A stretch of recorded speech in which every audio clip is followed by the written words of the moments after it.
Good morning, everyone, and welcome to a special edition of the MAOB Daily Podcast. I'm your host, as always, Adam Martin, and I'm joined by my buddy here, Cole Shelton, to break down UFC 246. And I'm excited about breaking down this card with you, Cole. Kind of crept up on us, man. It feels like there's not that much buzz about this card. Before we get into the card, I just want to hear your thoughts on that because I saw your tweet yesterday, and I was kind of feeling the same way. Like, Conor McGregor's fighting, but it doesn't feel like there's that crazy buzz like there usually is for a Conor fight. Just give me your thoughts on that, man. Yeah, because I tweeted yesterday, I'm like, this probably has to be one of the least hyped up McGregor fight weeks. Like, it's quite stop. Like, I woke up yesterday, I'm like, oh, it's fight week. I'm like, it feels like it feels like this is what it feels like when you're a month away from a McGregor card. Like, you're just starting to feel like, oh, he's about to return, he's about to fight. Like, when McGregor fights, all my friends will text me, be like, where are we watching this? Like, let's have it at your house. Like, we'll organize all this stuff. Like, they all want to go see McGregor fight. Even like my brother's friends will do the same thing. He's like, oh, is Cole having people over to watch McGregor fight? This time, literally, my one friend who's an MMA fan, that's the only person who said, where are we watching this? Like, it doesn't seem like it's even captured the attention of the casual fans. It seems like it kind of got buried by the holidays and just like being booked on so short notice. No press conferences. Like, I know they have one on Wednesday, but like maybe that will build up the anticipation. But right now, to me, there hasn't been much hype for this event. I agree with everything you just said. You know, I just wrote an article. It's at MMA Rings on Net, and I made pretty much the same point. I think the press conference on Wednesday is going to change a lot. I think it's going to get people a little bit more hype. But right now, it just feels like this card is flying under the radar, which is crazy because it's Conor McGregor's return. But my argument, Cole, is that the guys that want to fight since 2016, you know, people want to see guys win fights. And I feel like Conor's going to risk losing relevancy, especially if he loses. He's in big trouble. Like, look at Ronda Rousey. Fans turned on her as soon as she lost, Cole. When she lost 2 times in a row, she was done. So, not saying Conor's done by any means. I think he's got a lot left in his tank, and he looks like he's in phenomenal shape for this fight. But he's got to win, Cole. He has to absolutely win this fight. If he loses, there's not many options for him. If he wins, though, there's a lot of options. Anyways, as far as the card goes, you know, it's a pretty good card. I wouldn't say it's the best card of the year, but it is Conor McGregor card, so we'll all be watching it, obviously. As always, we'll be breaking down the entire card from bottom to top. Let's get right into it. Start with the opening card on the preliminary card. It is a women's flyweight bout between Sabina Mazo and JJ Aldrich. The current odds have JJ Aldrich as a slight favorite. And I should mention, we're doing it at 11 a.m. on Tuesday morning Eastern time, so that's when the odds are taken from. JJ Aldrich, a slight minus 115 favorite. Sabina Mazo, a slight minus 105 underdog. Break down the fight, Cole. Yeah, this fight, it opens up like this card, it's a class Conor McGregor card. You're not going to have a lot of huge names. You're going to have a lot of prospects they're trying to build. They have a lot of eyes on this card. And you have a lot of close matchups. This matchup, I think, might be one of the closest on the card. They're both been sort of inconsistent. They both had their problems in the UFC. Like Sabina Mazo's UFC debut, she was really hyped coming from LFA. She didn't really perform. JJ Aldrich had that knockout loss to Macy Barber. She had the loss to Juliana Lima. She looked good on top until she ran into Tatiana Suarez. I'll favor JJ Aldrich slightly here. I just think her striking and her strength is a bit better. She's fought better competition. The Lauren Mueller win was really impressive to me. And Mazo I haven't been too impressed. She beat Shayna Dobson, and I don't think Dobson's UFC caliber. And Dobson had a few, it was a dominating performance for Mazo, but to me, I just think JJ Aldrich is the better fighter, will edge out a decision win. You know, quite frankly, I haven't been impressed with either fighter that much. Aldrich does have more experience, like you said, Cole. She's got more fights in the UFC, 4-2 record. Mazo's only 1-1. I do favor Mazo a little bit, though. She is younger by 5 years. She's only 22 years old. Trains at a great camp, by the way, in King's MMA. And the other thing I like about her is the striking. I do think she has a better striking in this fight, and I do think that'll be the difference. The Maurice fight in her debut, not a good performance. I think the Jaders got to her, but the Dobson fight, a little better. I just think we haven't seen the best of her yet. Aldrich is a decent fighter. She actually trains at a good camp, too, at 303, but you know, overall, I just feel like the striking is the difference in this fight. If Aldrich does elect to go to maybe a wrestling-heavy game plan, I think that'd be the way she will win this. Because if it does stay in the feet, I think Mazo just a little bit longer and just a little bit more technical with her strikes, and I do think she'd be able to win a decision. So my pick's Mazo as a slight underdog here. I wouldn't bet on this fight, though. I do think it's a close fight. I think it can go either way. But my slight lean is Sabina Mazo to win by decision. And the next fight, we have a men's bantamweight bout between Ode Osborne and Brian Kelleher. The current odds are Osborne minus 140, Kelleher plus 120. Who do you got here, Cole? Yeah, this is a really interesting fight because obviously Brian Kelleher is a veteran. He's fought a lot of tough guys. He's fought John McCarthy, he beat Hen Burrell, he's fought Marlon Vera. He's been in the UFC for a while. Even when he wasn't in the UFC, he had 2 fights over Julia Arce. He fought Andrei Sukhatov. Like, he fought a lot of tough guys going up in the regional scene. Ode Osborne had a really good submission win on the Contender Series getting the UFC. He hasn't fought a lot of tough guys. It's going to be interesting to see just how good he is. But from what I saw in the Contender Series, I like Ode Osborne here. This is just more fading Brian Kelleher. I'm not really high on Kelleher. I think Osborne might be able to. I think on the ground they're similar, but I think Osborne is better on the ground than striking wise. I think Osborne, he's just the younger, just fresher fighter, and I just have to go with Osborne. I'm not sure if he'll be able to finish Kelleher, but I think if Kelleher loses, I think this is it for him in the UFC. Yeah, I'm with you on this. Honestly, I think this could be a potential betting opportunity because I do like Osborne quite a bit in this fight, Cole. And it is a fade on Brian Kelleher. You know, he has looked good at times in the UFC. He's had a couple of good performances, like Yuri Alcantara. He looked good in there, and in the Barao fight as well. But the last couple of fights hasn't looked too great. Taken quite a bit of damage. Like you said, 33 years old, so he's getting up there in age for a bantamweight. That's a little bit on the older side. I don't know. I feel like, Brian's a decent fighter, don't get me wrong, but I feel like he's kind of looking ahead now. He's doing all these podcasts and stuff. I feel like he's looking ahead at the next portion of his career and his journey in the sport. I just think that Osborne's picking him, going to fight him at a good time. And I think he can pick up the win here. Osborne has looked really good lately, 4 straight wins. Looked really good in the Contender Series last summer, Cole, getting that armbar finish. Obviously, his level of competition is not even close to Brian Kelleher's, but it's a fade on Kelleher, and I'm just pretty high on this kid, Osborne. I do think he wins this fight. So my pick's Ode Osborne. I think he probably does win by decision. Could finish the fight, possibly by submission maybe, but most likely going to be a decision here. And at minus 140, honestly, I think he could be someone you could bet. So definitely take a look at Osborne because he's a potential bet for us. Next up, we got a flyweight bout between Askar Askarov and Tim Elliott. Current odds have Askarov minus 135, Elliott plus 115. Who's your pick? I'm going at the Askarov here. I just was really impressed with his Moreno fight. That was a really good UFC debut. He was really hyped up. Tim Elliott coming off that long layoff, and he lost Stevenson Figueroa by submission. He didn't show a whole lot in that fight that I liked.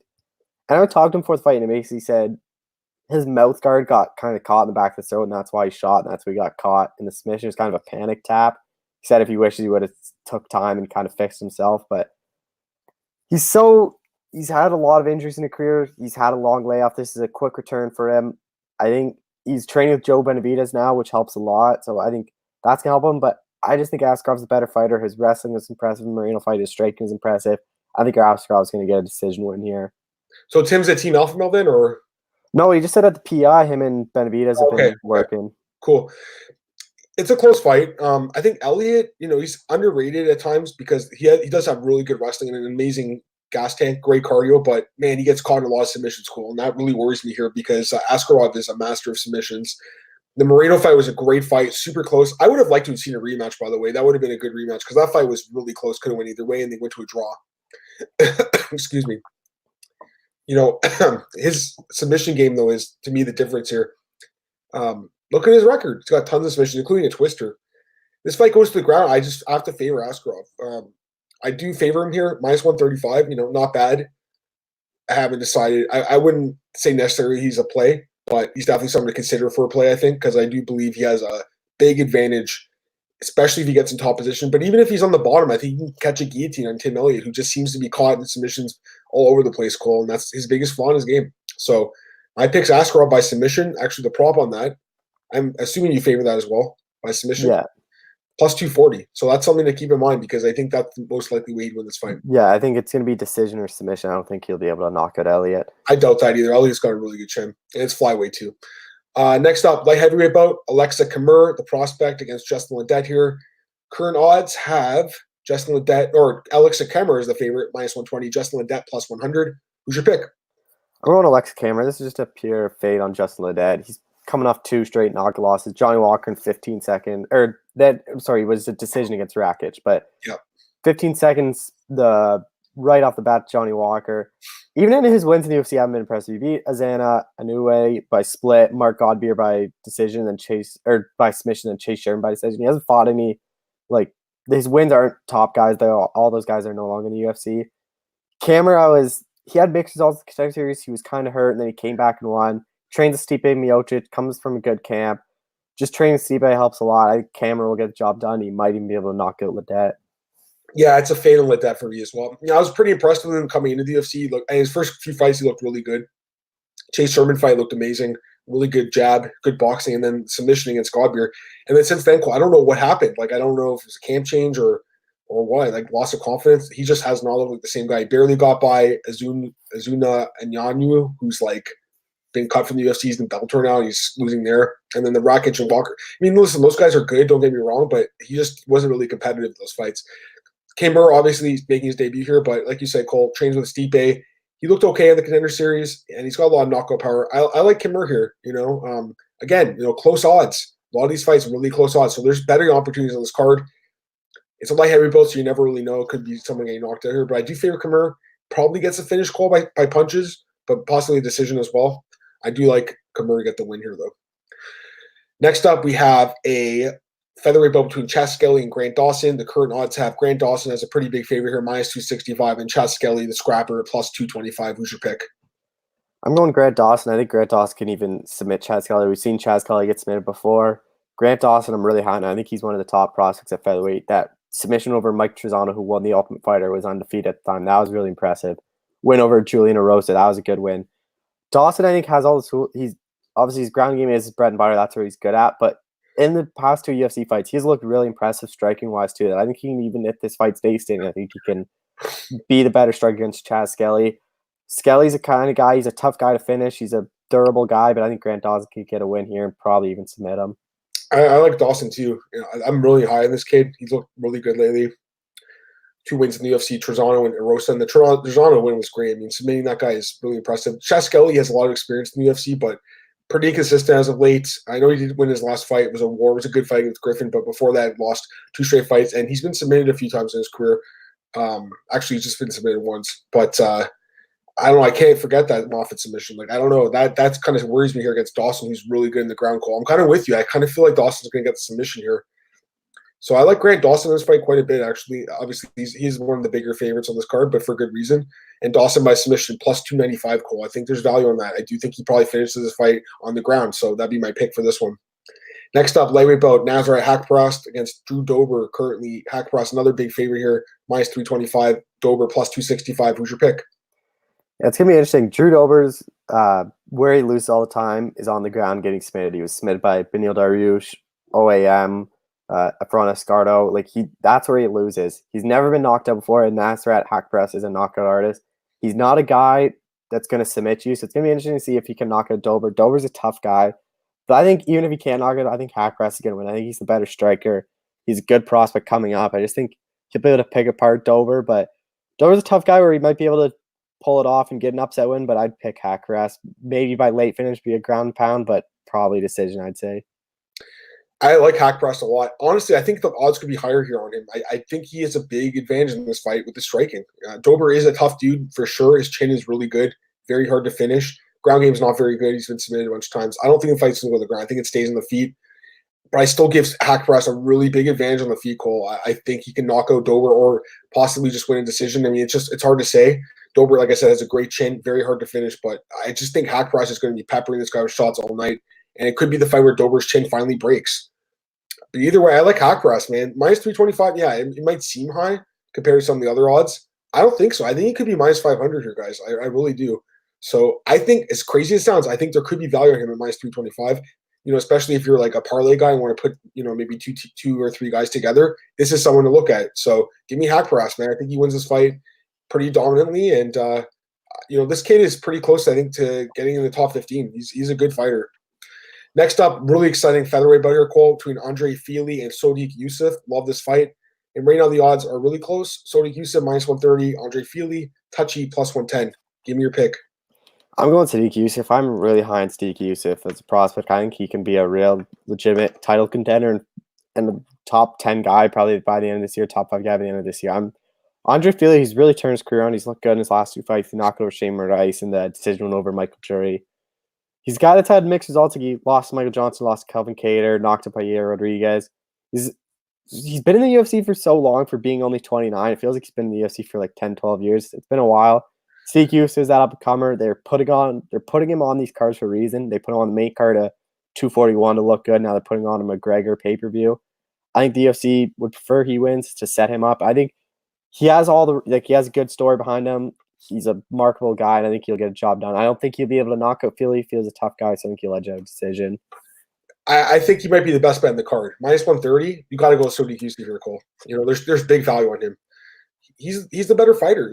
Andre Fili's good. He's really good. I really like Andre Fili, and he's experienced and he's dangerous. But Sodi Yusuf has, the it factor, in my opinion. I think this kid could be a potential contender at 145, by the end of the year. I think he is that good.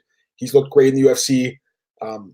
He's awesome. So minus 130, Cole, that's a bet right there, in my opinion. I do think he's the better fighter. I think he's the better striker. I think he wins by decision probably because he's just going to outstrike Andre Fili, who's very tough. But Andre Fili has been knocked out. He has been submitted before. So it could be, a stoppage loss. But I think probably Yusuf by decision in the fight of the night candidate. I think this is going to be a great fight. I just think Yusuf's going to be the better fighter. And I think at minus 130, there's good value there on him. So that's my pick. Next up, we have the biggest favorite on the card. Macy, the future Barber against Roxanne Modafferi, the biggest underdog on the card right now. Barber minus 900, Roxy plus 600. Who's your pick? I'm going Mace Barber, but there's no way I'm betting minus 900 on Mace Barber. Like, she's good. She should be able to beat Modafferi. Modafferi's tough. She's never been knocked out unless it was come by a slam. She's a durable person. Yeah. We've really never seen Macy go in those deep three, like the third round water. Like, if Modafferi can drag us to the third round, it's going to be interesting to see what her cardio looks like, because she just gets rid of everyone in the first or second round. So pick is Barber, but no way I'm betting Barber at minus 900. Oh, yeah, I'm going to pick Barber too, but the odds are pretty crazy. She's looked fantastic. Don't get me wrong. I think she is a future champion. I am that high on her. I think she is one of the few fighters that could eventually compete with Valentina. Not right now. I don't think she's ready. She's only 21. She's very young. But I think maybe in a couple of years she could, be competitive with the champ. But, I've just been super impressed with her, Cole. She's got legitimate knockout power, and she's got the it factor as well. I am very high on Macy Barber. I think she's a fighter to watch out for in 2020. This could be the year she breaks into a superstar status. But the odds are nuts because Modafferi, she's got 39 fights. And Barber's got 8. That's a huge difference, 39 fights. And Modafferi's been around forever. She's been fighting for almost 20 years, Cole. She's fought everyone. She's been in every promotion, Strikeforce, UFC, Invicta, and she's been a champion too. So, to me, she's a very dangerous fighter in this spot because, like you say, Cole, what happens if Barber can't get the early knockout? What happens if it goes to round 3? We've never seen Macy there. We've never really seen her get in trouble. Not only that, but Modafferi has pulled off upsets before. Look at the Shevchenko fight last year. I didn't think she'd win that fight. And she ended up taking Valentina down, or Antonina down, and grinding her out. Even the Barb Honchak fight, I didn't think she'd win that fight. She finished her. And even going back a few years, the Andrea Lee fight, she beat her, and she was a big underdog in that fight. Now, a lot of people are making that comparison between Andrea Lee and Macy Barber. I think Macy Barber is just a much better fighter and always has been than Andrea Lee. But Andrea Lee was a highly touted prospect, and she lost that fight. So at minus 900, don't bet on this fight because it's just not enough value, for the risk. So just pass on this one and watch it. I think Barber probably does get the win here. Maybe decision, possibly knockout. Maybe. It's hard to finish Modafferi, but, it's just not worth the risk, Cole, because if she ends up getting upset, you're going to be pissed off that you put her in a parlay. All right, let's get to the main card, Cole. Love this matchup. I think this should have been the co-main event because I think this is one of the best fights in the card. I know you love this one too. Anthony Showtime Pettis against Diego Ferreira. Great fight. And right now we have Diego Ferreira minus 230, Pettis plus 190. Give me your pick, man. I'm going Diego Ferreira here. I've just been really high on Diego Ferreira. I'm just really high on Fortis at the gym. And Pettis, I don't think Pettis should have moved back down to 35. He has a tough cut at 55. He was really happy at 170. Like I've talked to him when he was fighting at 170. Like there was no wake up for him. He was just walking around. He had good camps at 170. 155, a lot of his camp is just getting down the weight. And the problem with Diego, against Diego, he's not a known guy, so I'm surprised Pettis took this fight. Diego's 34. This is kind of his first and only shot at getting to the top of the lightweight division. Because if he loses this, I doubt he's going to be able to get another shot at a known guy like this. And I think he's going to capitalize on this. I think he's going to be the pressure fighter. We saw him in his last fight. He was the pressure guy. He's not going to let Pettis set up his kicks. He's going to be in Pettis' face. I think he's going to frustrate Pettis. And I think he's just going to grind out a decision win just by being always coming forward and just frustrating Pettis. Yeah, I like Ferreira too, man. This guy is super impressive. He looked amazing in that last fight. Tysonov. Just looked the amount of strikes he threw and landed in that fight was incredible, especially against Tysonov, who I think is a really good fighter. This guy is. I've always been high in Ferreira, and I think he's really just improved a lot. He is crazy enough, the older fighter, Cole, which I think will surprise a lot of people because he is 34. He's kind of a late bloomer a little bit. Pettis is only 32, but the difference is, Cole, look at the amount of damage Pettis has taken. He's been hurt and he's broken a lot of bones and he's injured himself a lot in his fights. The news that came out yesterday about him cutting his hand against Nate Diaz and now he's suing USADA. I mean, I feel bad for him, Cole. That's not the reason he lost that fight. That was just obviously not a good matchup for him. He got taken down, dominated. I don't see that happening here because I don't think the fight's going to go to the ground. If it does go to the ground, I think Diego, could be dangerous on the mat because he is there. He is dangerous there, but Pettis is as well. I think it's his standing most likely. I just feel like Ferrer's volume is going to be the difference, Cole. And that camp, as we know, Fortis is just incredible. And I think Saif is going to really put together a great game plan here, Cole, and they're going to win this fight. So, minus 230, I think maybe he's a little tad high, because you got to show Pettis respect as a former champ. But I do think Ferrer wins this fight, Cole. My pick's Ferrer by decision. Prop on that. Plus 125, maybe that's the way to go here, possibly. I don't see him finishing Pettis. It's possible. What are you favoring? Decision? Yeah, I favor decision. Me too. So we'll see what happens, but I do like Ferrer quite a bit in this fight. Well, the only way I think it might be a stoppage, I think if Pettis breaks his hand again, that hand and foot he always breaks seems in every fight now. He's getting brittle, man. No doubt about it. He's been around forever, Cole. It's been 10 years since the Showtime kick. He's been around a long time. And the thing is, too, if he breaks a bone, Duke Rufus has stopped fights. Right when Pettis says, "Oh, my hand's broken," Duke weighs up. He's not letting his fighter go out there. I'm okay with that, to be honest. As a fan, I'm okay with that. I know other fans are like, "Oh no, let them fight." Dude, he's watching out for his fighter. Remember when he broke his hand against Tony? Yeah. Stepped in through the towel and some fans were upset. Anthony was the first guy who was like, he's watching my back, man. I'm fine with it, So I respect Duke Rufus. And, again, though, you can't write off Anthony Pettis. Look at the Wonder Boy fight last year, Cole, with that knockout. Don't completely write this guy off yet. He can pull off magic sometimes. What are you going to say? Go ahead. Yeah, I was just hoping, when this fight got made, I was hoping I could get Diego as an underdog. The odds are this high, I'll be honest. I thought they'd be, even if Diego was a favorite, I thought it'd only be 150 max. Yeah, I'm with you. Minus 230, it does seem a tad high. That's why I wouldn't, go crazy on it, but I do think he probably wins. Anyways, women's strawweight bout next. Kind of an interesting fight between two fighters that, been a little bit disappointing, I think, in the UFC. Claudia Gadelha and Alexa Grasso. And right now, the current odds, you got Grasso as a slight favorite, minus 115, Gadelha minus 105. Who's your pick?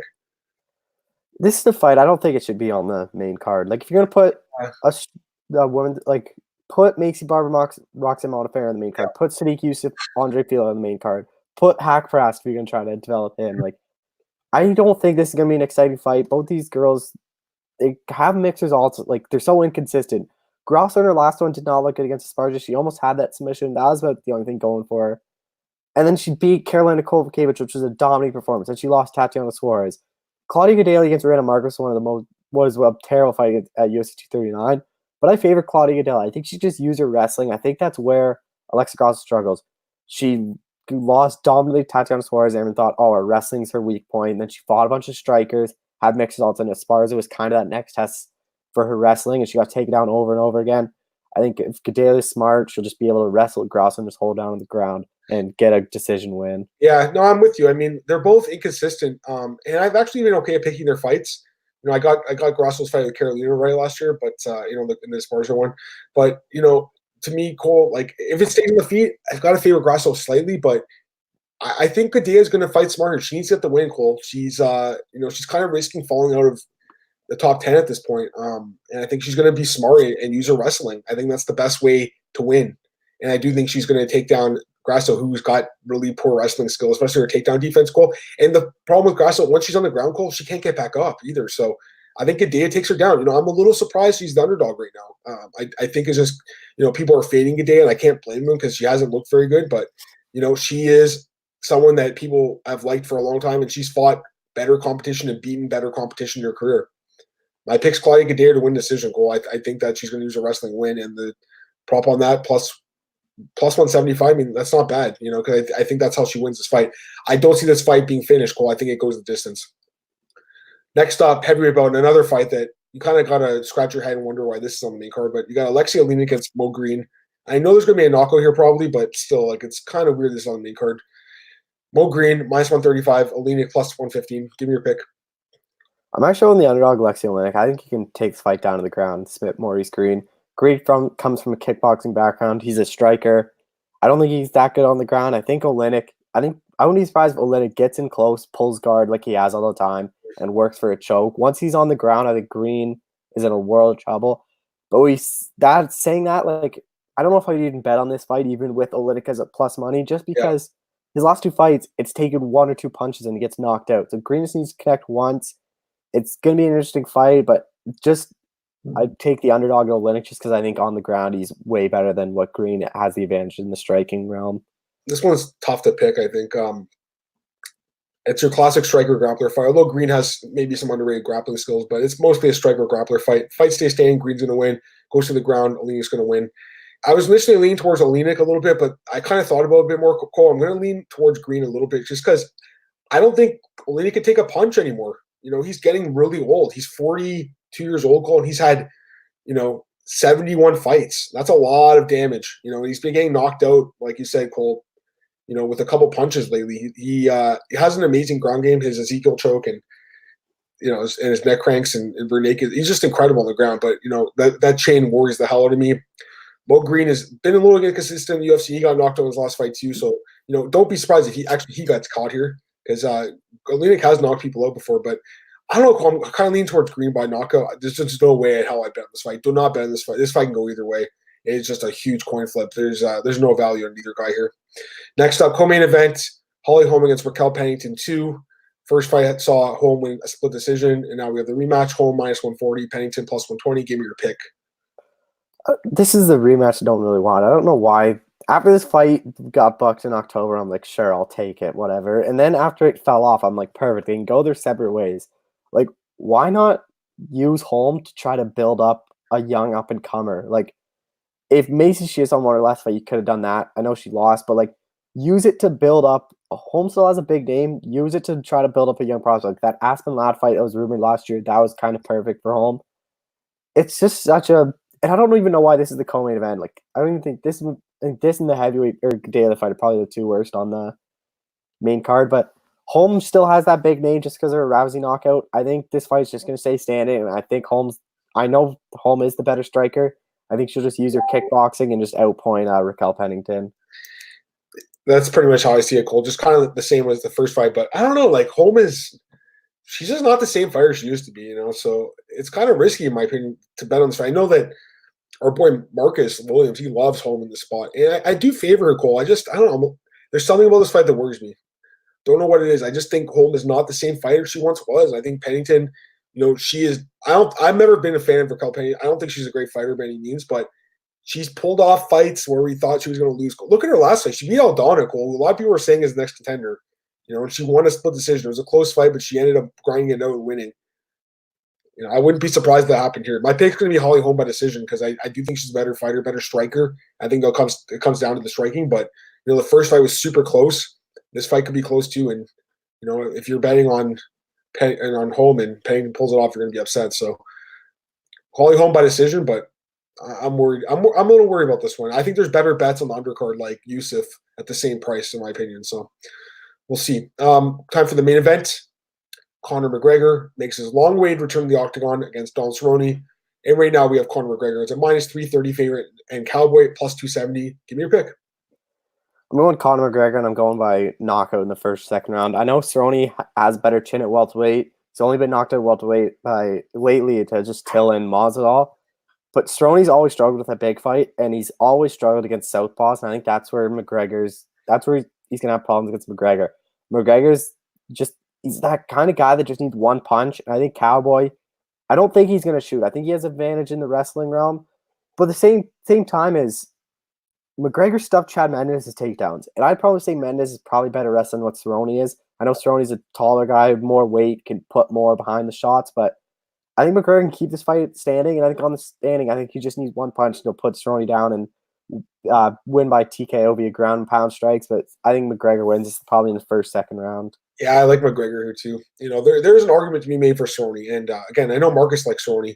I'm not sure if he's in the chat today, but he's been messaging me and telling me he likes Cerrone. And my buddy Aaron at TSN loves Cerrone too. And they think the difference is the leg kicks and the ground game. And I can see that, Cole. But to me, like the number one flaw of Cerrone is his chin and his ability to take punishment. He just can't do it. And not only that, Cole, but he's a slow starter, man. He's a really slow starter. We've seen a lot of fights where he just gets kind of bull rushed and finished. And McGregor's a fast starter. I like McGregor too by knockout, Cole. I think he does it probably in the first or second round like you. I'm pretty much on the same page with you in this one. I'm looking at the props. There's no value though. McGregor by knockout minus 210. Like the money line is minus 330. So I think if anything, go with McGregor. But again, he has lost fights before. We saw him lose against Nate Diaz, especially at 170. You never know. That does make it a little bit more interesting. But I don't want to overthink this one, Cole. I just think McGregor's knockout power is going to be the difference here. The layoff obviously worries me. Since his last fight, Cerrone's fought 5 times. 5 times, Cole. That's a big difference. But at the end of the day, I just think that power in McGregor's hands and that thunder, that's the difference here. And I think he does put Cerrone's lights out, or he hurts him to the body possibly too, and puts him out with body shots. So my pick's McGregor by TKO. So I think that's it for the card, Cole. Fights we disagreed on obviously were the Olynyk and Green fight, and going down to the prelims, the Mazo Alder train. I think we had the same picks for the other fights. So we'll see what happens. But you'll be in the UFC or the MMA Oddsbreaker picks challenge this year. So we'll see how you stack up, Cole. You're always talking crap, saying how good you are at picking fights. So let's see what happens there. Anyways, that's it. Any other lasting thoughts on UFC 246? I just think this whole thing is, if McGregor loses, let's just get into that chat. What happens? Where does McGregor go if he loses? Nate Diaz trilogy, and that's the only fight I think that makes sense. I think that's the exact same way. I think if he loses, I wouldn't be surprised if he loses. He just says, "All right, I'm done." Yeah, I could see. Or I don't want to talk about it, but he did mention Manny Pacquiao in boxing. I mean, but don't be surprised, Cole. Do not be surprised if that happens. I do think there's some smoke to that fire right there, or the fire to the smoke. I feel like Dana's going to sign Manny or Floyd or either guy, maybe both of them or someone, and Conor's probably going to fight them. Masvidal could fight one of them. Who knows? I got a question here, Cole. Kevin Scott. I feel like the lack of buzz for this card is one, due to Conor's lost a ton of former fans due to his criminal activity and tired shtick, and two, this card is brutally terrible from top to bottom. Okay, so number one, I agree completely with you, Kevin. The bad boy thing is cool, but when you're talking about sexual assault allegations, it's not cool. So the bus attack thing, that was awful. Don't get me wrong, but I feel like you might have even gained some fans from that. The cell phone thing, I thought people thought that was kind of cool too, even though it was bad. But the sexual assault allegations, man, that stuff, no one likes that stuff. So I feel like ever since that came out, Cole, his stock has taken a hit. And actually, I'll ask you a question. What do you think of the interview Ariel did yesterday with the questions he was asking? I feel like he could have asked a little tougher questions. What do you think? Yeah, I think he only brought up the allegations once. He didn't even say what the allegations were. So, if you're just a casual fan watching, you're like, "Wow, I wonder what those are." You could have said he could have said the New York Times brought you up twice, and you're involved with sexual assault allegations. What do you say about that? You just said you obviously deny the sexual assault allegations. You just set him up perfectly. Say, "Yeah, I deny it." I know he's obviously going to deny it, but you could have asked it in a better way. You could have asked it to share your audience what these allegations are and how serious they actually are. I'm with you. Listen, I respect Ariel because honestly, he's the best guy in this business, and he has been for a while. And he gets better access than any of us. I just think he could ask some tougher questions, Cole. And I think some fans and media were critical of him. You kind of beat around the bush. But again, he doesn't want to lose his access to the corner. I get it. But at the same time, you get that access. I think you could have used it in a better manner. Just my opinion. But anyways, getting back to what Kevin said. Yeah, Kevin, I agree with you, man. I do think, that stuff plays a part. But again, for me, the number one reason is he hasn't won a fight since 2016. You got to win fights. Cole, you got to win fights. You have to win. Anyways, and the second part of this thing is, I think you mentioned this last week, Kevin. The card is brutally terrible. I don't completely agree with that, Kevin. I think Cole and me both talked about that last time. You threw the question out there. I think it's a decent card. It's a top-heavy card. It's a one-fight card. I mean, let's be honest here. But there are some other fights, for hardcore fans like us, that are interesting, like Ferrer, Pettis, and Barber's return, and Yusuf, Fleely, Hack Press. There's some prospects on this card to watch out for. So I wouldn't say it's a terrible card, but I will say that the co-main event's a pretty terrible co-main event. That fight should not be the co-main event. Come on, Holm versus no one. Who wants to watch that fight? I mean, did you see anyone out there saying, "I really want to see a rematch between Holly Holm and Raquel Pennington"? Did you, Cole? Oh, Anyways, you want to talk about some news and stuff? yep. Okay, so let me ask you about this. I want to hear your opinion. Paul Daley, let's go to Bellator here, got fired by Bellator for criticizing the matchmaking, apparently. That's what he says. So he was critical of Michael Page's matchmaking, and he's lost his job as a television analyst for the European series. Give me your thoughts, man. Yeah, it's interesting because I agree with what Paulie said.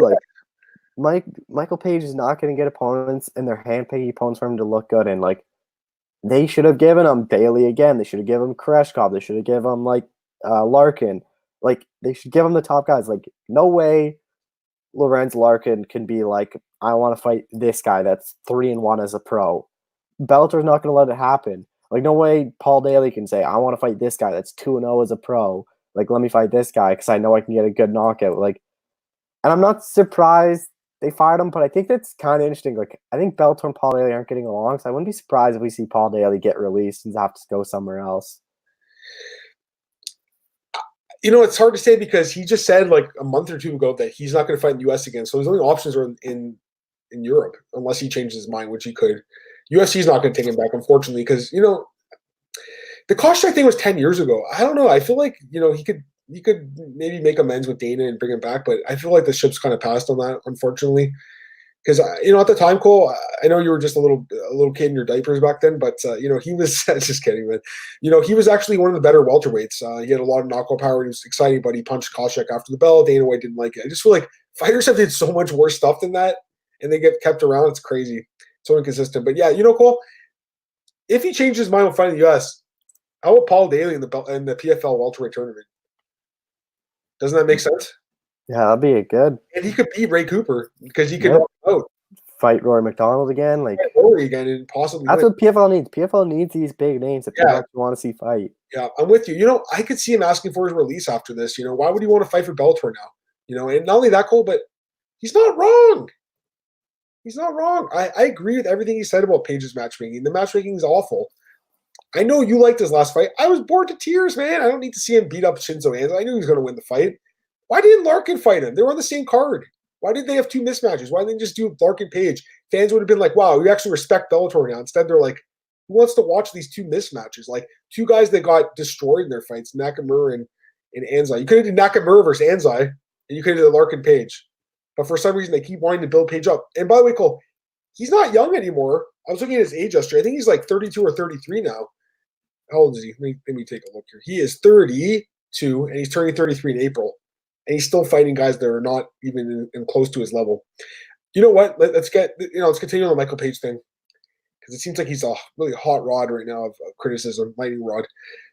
Big John McCarthy doubled down his comments, and Jimmy Smith actually called him out, saying it was ridiculous. And basically, Jimmy's argument was, you know, and getting back to Big John, he said that if you compare Anderson Silva's first 18 fights to Michael Page's, they're very similar. If not, Page has fought better competition, which is insane because if you look at Anderson, who's fought Cole, there's multiple like former champs and Hall of Famers. And Page has fought two good guys in Lima and Daley. And Douglas Lima, he lost to one of them. And I know that Anderson's first 18 fights, he did lose 3 times. I get that, but he fought better competition. Look at some of the fighters he fought, Cole, like Carlos Newton, you know, Hayato Max Sakurai. These guys are like legends of the sport, man. Anyways, Jimmy Smith's argument was Anderson was the number 1 ranked welterweight in the world when he beat Sakurai, which is the truth. Page has never been number 1 ranked. He's actually never – I don't think he's ever been in the top like 20 or 25. Maybe when he beat Paul Daley, he was ranked in the top 25. I'm not sure, but I can't believe Big John – you know, I know he works for Bellator. I get it, but I can't believe he doubled down his argument. I really like his podcast with Josh Thompson, Cole. It's a good podcast. I feel like fans kind of lost respect for Big John McCarthy after these comments. What do you think?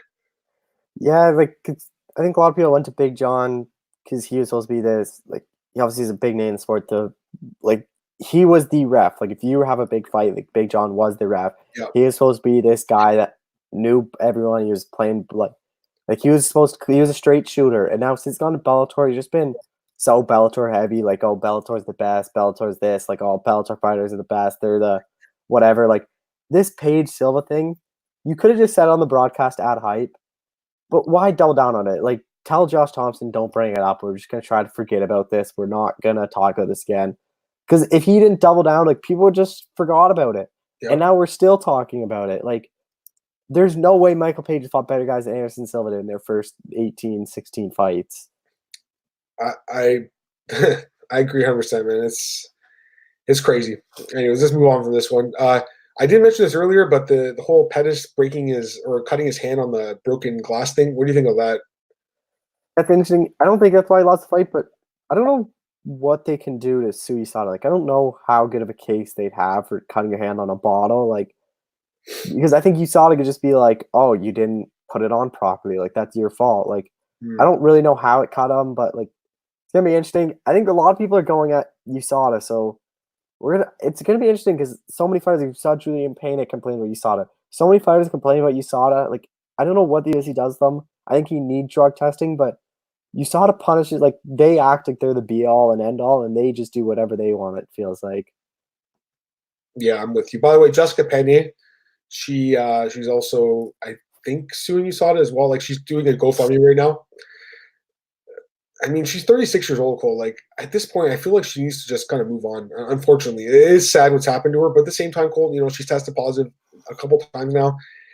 I believe her in that she didn't take anything knowingly, but these things are showing up in her test, and now she's facing 4-year suspension. 36 years old, Cole, 1-3 record in the UFC. Do you think it's time to look past the fighting career and maybe move on to the next part of her career, or do you think she's right in chasing the legal action instead? I'd chase legal action, but I'd get ready to. It's expensive. Something else. It's expensive, Cole. $25,000-$30,000. She's saying, well, it's not cheap, buddy. That's what I mean. Like, she has the money. Like, if they raise the money, go for it. But I mean, USADA can spend on the top lawyers. They can do the top thing. They get thrown out of court anyways. I'm with you. I just can't see anyone. I can't see these fighters really beating USADA in a court battle. I could be wrong, but they have so much money and their lawyers are like really top notch. So I don't know. We'll see. But it is sad what happened to Jessica. I mean, she kind of got an unfair shake. Kind of the same thing happened to Sean Valley. The difference is Sean's only 25. Jessica's 36. That's a big difference. You excited to see Sean back, by the way? Yeah, it should be interesting. 248 card is looking really good now. Yeah. I don't think have you talked to anyone about the Romero fight? Nothing? No, it's crazy how that hasn't been officially booked, but every time Romero and Adesanya talk, they say that that's going to happen. What about this fight? Demetrius Johnson taking on Adrian Moraes. I think a lot of people were surprised when Demetrius. Yeah, everyone thought he was the champ already. Huh? Everyone thought like he just went to one championship, and they're just like, "Here's the belt, take it." Yeah. I obviously favor DJ to win this belt. Like, he's dominated in one championship. He's gonna have another dominant title defense run. If he loses this fight, this has to be one of the biggest upsets like in recent memory in a long time. He's one of the biggest ever. I think he's gonna be a big favorite. Dylan Danis, he won't be at UFC 246. Any thoughts on that? Also, he says he has a stake of ownership in Bellator. Any thoughts on that? I just think McGregor is going to go pay his fine at $8,000. He'll be able to corner. Danis talks a lot. It is interesting how Scott Coker always says, "Oh, it's my business partner Dylan Danis." He doesn't do that for anyone else. That's his whole point. And Danis, like, I listened to that interview. He makes a lot of valid points, but it's just like so hard to believe. He's like, what other guy gets to choose their weight class? Like, he's like, I'm not fighting other people's class. I'm going to make my own weight class. This is his third fight. All of them have been 175. Like, he is creating this 175-pound division. He can be the catchweight champion in Bellator, but like, no way he has an ownership stake. Like that, if it is, it's probably like 2%. I just find it hard to care about this dude, honestly. He fights once a year. Fights once a year is literally guys that no one's ever heard of. Like, they get them out, they pull these guys with losing records from Shamrock FC. I haven't heard of any of his 3 opponents. The guy's a joke, honestly. You have so many guys calling him out that aren't top guys in Bellator and welterweight or middleweight. So many guys are calling him out, like, "Oh, we can do a catchweight." Like, lower level guys in Bellator, why not do those fights? Like, see what he's made of. It's crazy that you even get to talk about him because he's such a troll. Anyways, let's go to some fight announcements. I have talked about these the last few days. Just give me your quick thoughts. Don't go too long on these. But Andrade and Rose 2, any thoughts on that? Yeah, it should be a good fight. I'm surprised they did this fight. It's kind of interesting. I didn't think they'd do the rematch. I thought the only way they'd do the rematch is the immediate rematch for the title. Now they're both not champs. I didn't think it was going to happen, but it's a close fight. I'll probably favor Rose when it comes around, but I wouldn't be surprised if Andrade's got another knockout win. What about Pena and Ladd? That has to be the number one contender fight. So, I wonder what happens to Rita Donna then, because well, I think she's got more wins. I mean, she has the one win over Vieira, which is good, but she lost to Pennington before that, Cole. 2 fights before that. Why wouldn't they do Aldana Holm or something? Like, trying to do that instead of the stupid rematch. Aldana, the winner of, well, I guess Pennington's fought her. Maybe they could do a rematch, I guess. I don't know. What do you think of this fight? Your boy Gilbert Burns against Maia. Yeah, it should be an interesting fight. It's definitely two of the top grapplers of the welterweight division. Like, I think striking-wise, Gilbert's a way better striker. His cardio, I think, is better, but on the ground, I'd have to favor Maia, but I don't know if Maia would be able to submit him. I don't think either of them will be able to submit him, so it's definitely an interesting fight. But that's the co-main, like, the main event, like, there's been nothing. The card's coming up. Yeah, that's kind of weird. And the last one, just quick thoughts.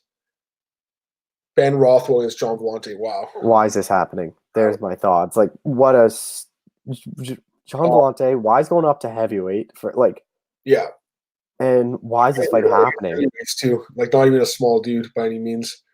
Very strange fight call. I don't know. Let's get to some questions here. Kensiro Rear Dojo, always appreciate your questions, man. Jessica Penne should be chasing a hardworking beta male who will pay for upkeep and lifestyle. Okay. The best bet to make on UFC 246 is Roxanne Modafferi at plus 650. If you're a real money parlay player, Roxanne Pettis and Conor Yummy Goodness. I mean, listen, like, I don't think it's that crazy, to place a small bet on Roxy at those odds, but I don't think she wins Ryodoji, but again, the odds are lopsided for no reason, really. And he says Barbara's untested, hasn't fought anyone who could test her. She will get tested to Roxanne on Saturday night. Possible for sure. Anything else, Chloe, you want to talk about? I mean, there's got to be something else if you want. Anything you want. I know you touched on it this morning, but what do you think of McGregor saying he's making 80 million? I highly doubt he's making 80 million. I think so. I think so. Why would he lie about it? There's no point. The guy's already freaking rich. And why would he lie? I don't know. I just the bloody able to good thing. They just said when he said he made 50 million against Khabib, they did a deep dive and they just said the numbers don't add up at all. Like, you're gonna see what his base salary is from Vegas and he's gonna get pay-per-view points. Mm-hmm. I just wish ESPN Plus said how much pay-per-views because that'd make it so much easier to find out. Like, and I doubt they're selling as many as they used to. But no, like I wish it was out so we could see. Like, everyone said like over $1 million's good. Like, that's what I did. Conor fight, they'd be like, $1 million to $2 million. But on ESPN Plus, like, I don't know if, like, what's the goal? Like, is it 500,000 for them? Is it like, just remember there's guaranteed money that they gave in the deal. So the UFC is going to make money either way. So I guess Conor's part of that. It's like I said in the podcast this morning, Conor's getting paid way under the table that none of us know about. Dana White's slipping him money, none of us know about. They're wiring it to his offshore bank accounts. They're paying him that we don't even know about, Cole. They're throwing him stacks of cash that will never be disclosed. So just keep that in mind, Cole. And that's gone for all these fights. I really want to mention this, but on the Reddit MMA forum, some god-awful website posted some horrible, like, it was just an unsourced article saying McGregor will make, I think it said $5 million for this thing. And they got upvoted like crazy, and people were like, oh, that's crazy. That's crazy. Like, they didn't even have a source, you got that unsourced, and then you got McGregor, the source himself, saying 80. There's the two extremes, Cole. It's probably somewhere in the middle, but I'm leaning towards McGregor. I mean, I think it's in the tens of millions of dollars. I think it's more, man. Why would he come back if he's not? Look at the Floyd fight. Look how much we got paid for that. Look at the Habib fight. You got paid a lot for that too, Cole. So we'll see. I mean, they'll. Dojo, Conor said $8 million to MMA media to talk about it and succeeds in hyping up his fight. I mean, that's possible for sure. But again, the guy made, I think it was $100 million for the Floyd fight, right? Like, I'm pretty sure you got that, something like that. So we'll see. Anything else, Cole? Anything else you want to talk about? No, I think that's everything we got. All right, cool, buddy. All right, plug your stuff. Just Twitter at ColeShell91. This week I talked to Diego Ferreira, Alexa Olynyk, Maurice Green. That's all on B Japan Fighter Picks. Everything else is gonna be on my social media. Awesome. You guys can check me on Twitter at MMAdamMartin, and the podcast, as always, MMAOddsBreaker.com, YouTube, SoundCloud, Spotify, all those places. You guys can also check me out at bjpen.com. Do a lot of my writing there these days. And MMA Rings on Net, got an article coming out, I think, today on Conor and UFC 246. So definitely check that out. One other thing, I forgot to say, when I spoke to Modafferi, this would have been interesting, is she said Barber was originally offered to Joanne Calderwood. Yeah, I saw that. Yeah. Like, I think that's the next fight then, if Barber wins. That's a tough fight, too. She's got to win this one. we'll see what happens. And last comments here from Rear Doju.